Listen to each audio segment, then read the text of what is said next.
Today, we're talking about a very specific kind of exhaustion. It's that feeling that a lot of us might get, but we just can't quite put a name to it. It's this quiet kind of burnout that can creep in even when life on the surface seems totally fine. So, let's get into it. I mean, really think about that for a second. That deep, down-to-your-bones kind of tired that has absolutely nothing to do with a packed schedule or a rough week at work. If that sounds familiar, even a little bit, then you're in exactly the right place. We're going to give that feeling a name, and more importantly, a map to navigate it. So here's our game plan. First, we'll nail down what makes this kind of tired so different. Then we're going to walk through the 3 stages of this burnout. After that, we'll look at some really gentle, practical recovery steps. And finally, we'll talk about how to shift your whole mindset from burnout to balance. All right, let's dive right in. What exactly is introvert burnout? And maybe more importantly, how is it any different from the typical work burnout that we hear about all the time? Well, that distinction, it's everything. Okay, so check this out. The biggest difference is the trigger. Work burnout is usually about the what, the stress, the deadlines, the toxic boss. But introvert burnout, that's all about the how. It's about how much social energy and sensory information you're having to process. You could have the best job in the world, surrounded by people you love, and still end up with this profound fatigue, this introvert hangover, just because your nervous system has had way too much stimulation and not nearly enough quiet time to recharge. And that overstimulation can sneak up on you from anywhere. It's not just about going to big parties. It can be the constant buzz of an open-plan office, or the endless dings and pings from your phone, or even just a week with too many Zoom calls, even if those calls were good.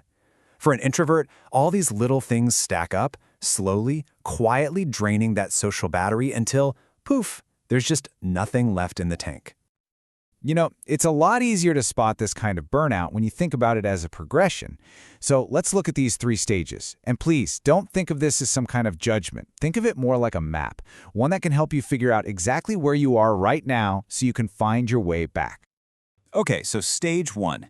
This is basically your internal early warning system. It's pretty subtle. You're not in a full-blown crisis yet, but you can tell things are starting to feel a little off. Your energy reserves are getting low, and your system is just beginning to whisper that it really, really needs a break. Oh man, so many of us have been there, right? It's not that you suddenly don't care about your friends or your hobbies, it's just that the energy cost of going out has started to feel way higher than the reward. The simple thought of just staying home brings this huge wave of relief, and that feeling of relief, that's a huge clue. The real trick here is to start paying attention to these little signals. That tiny spike of anxiety when a new calendar invite pops up, or that secret little spark of joy when a friend texts to cancel dinner. Maybe you're feeling just a bit snappy for no good reason. That's your body telling you, hey, we're running on fumes here. We need to refuel. Now, if we ignore stage 1, we can drift into stage 2. And this is where those warning signs get a lot louder and a lot harder to ignore. That low fuel light on your dashboard isn't just on anymore. Now it's flashing bright red and urgent. The symptoms become more constant, and they really start to mess with your day-to-day life. This person just nails the cognitive hit you take in stage 2. It's not just feeling tired anymore. It's that brain fog. You can't focus, simple decisions feel impossible, and the mere thought of having a conversation feels like you're about to run a marathon. The exhaustion is physical, it's deep in your bones now. And at this stage, the dread becomes active. You're not just relieved when plans get canceled. You are actively hoping, praying they will be.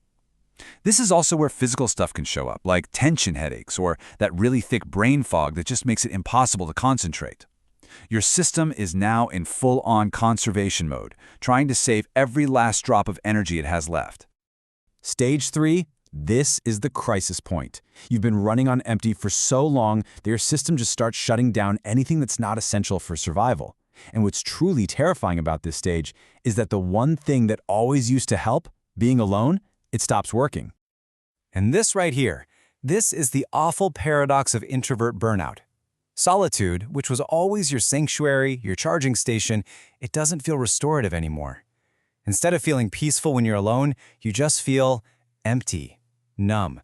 You isolate yourself, but the isolation doesn't bring your energy back. You're just stuck. So the most important thing to get here is that this is way beyond just being tired. This is a state of profound depletion where your go-to coping skills just fail you. That favorite book, that music, that hobby, nothing brings you joy. You're not just avoiding people anymore, you're disconnected from yourself. And that is a very serious signal that requires gentle but immediate attention. Okay, so we've looked at the map of the problem. That's the hard part. Now let's talk about the way out. The really good news is that for each of these stages, there are gentle, specific things you can do to start finding your way back to yourself.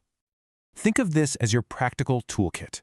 If you're in stage 1, something as simple as a weekend of true, unplugged quiet time can be enough to reset your whole system.